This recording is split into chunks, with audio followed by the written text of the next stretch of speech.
ভারতের মোট জনসংখ্যার ৬৫% বয়স ৩৫ বছরের নিচে। দ্রুত অর্থনৈতিক প্রবৃদ্ধির দেশ হওয়ার পরও ভারতের যুব সম্প্রদায়ের মধ্যে বেকারত্বের হার ৯.৯%।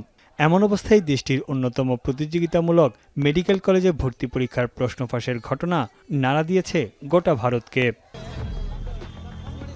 প্রতিবছর মেডিকেলে ভর্তির সুযোগ পায় মাত্র ৬% শিক্ষার্থী।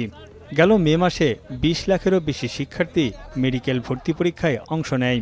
প্রশ্ন ফাঁসের ঘটনা প্রকাশ্যে আসার পর ফলাফল বাতিল করে পুনরায় পরীক্ষা নেওয়ার সিদ্ধান্ত নেয় সরকার। এ ঘটনায় চরম অনিশ্চয়তায় পড়ে শিক্ষার্থী ও তাদের পরিবার। সন্তানকে ডাক্তার বানানোর স্বপ্ন পূরণে টিউশন ফি, বাসস্থান ও পড়াশোনার খরচ জোগাতে পুরো সঞ্চয় ব্যয় করে ফেলে মধ্যবিত্ত ও দরিদ্র পরিবারগুলো। অনেকে বড় অঙ্কের ঋণ নেয়। এই খরচ জোগাতে গিয়ে নিজের জমিও বিক্রি করেছেন কেউ কেউ।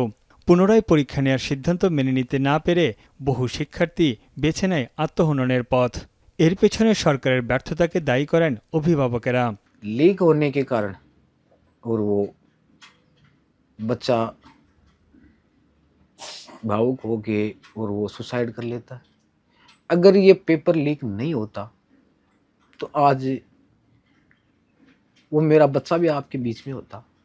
यूँ ठीक अपना बाप का कर्जो भी होगो, आपने मेहनत भी पूरी करनी हुई, यूँ ठीक आप मरी जाओ। पहले लिखा था वो अच्छा सा लिखा था, और दूसरी बार कह रही है कि लीक होने से पेपर वो लिखने का डर से वो खुदकुशी कर लिया।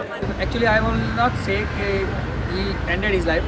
He lost his life because of this corrupt system and failure of the system.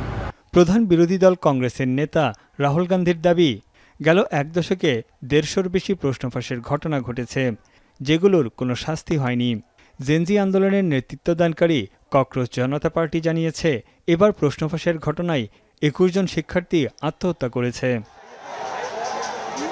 ৭২ ঘন্টা ময়েশ্চার লক সমৃদ্ধ লিলি হুইপড শিয়া মিস্টিক গ্লোয়িং বডি ওয়াশ। শিয়া বাটারের গুডনেস স্কিন রিপেয়ার করে রাখে সফট ও গ্লোয়িং, ছড়িয়ে দেয় লং লাস্টিং ফ্রেগন্যান্স। এইসব মৃত্যু নিয়ে সরকার কার্যকর কোনো পদক্ষেপ নেয়নি এতদিন। বেশ কিছু মামলা হলেও তা আলোর মুখ দেখেনি।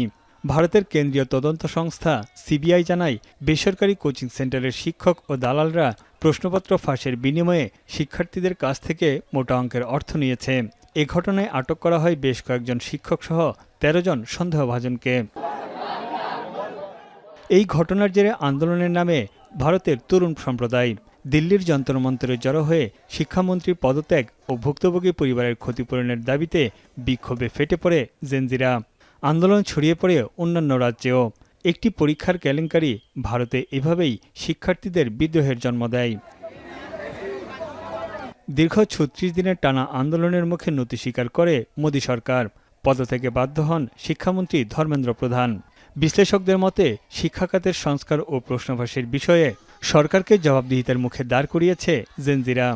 Probably been a milestone in the sense that the authority of the Prime Minister himself has been tested, has been somewhat eroded, and now the idea that we are entering into the post-Modi phase. তবে রাজনৈতিক বিশ্লেষকদের মতে, নরেন্দ্র মোদীর জনপ্রিয়তার আঘাত হানা কঠিন বিষয়।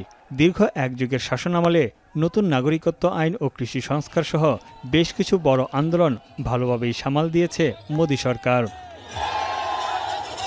তানভীর জনি, এখন বিশ্ব।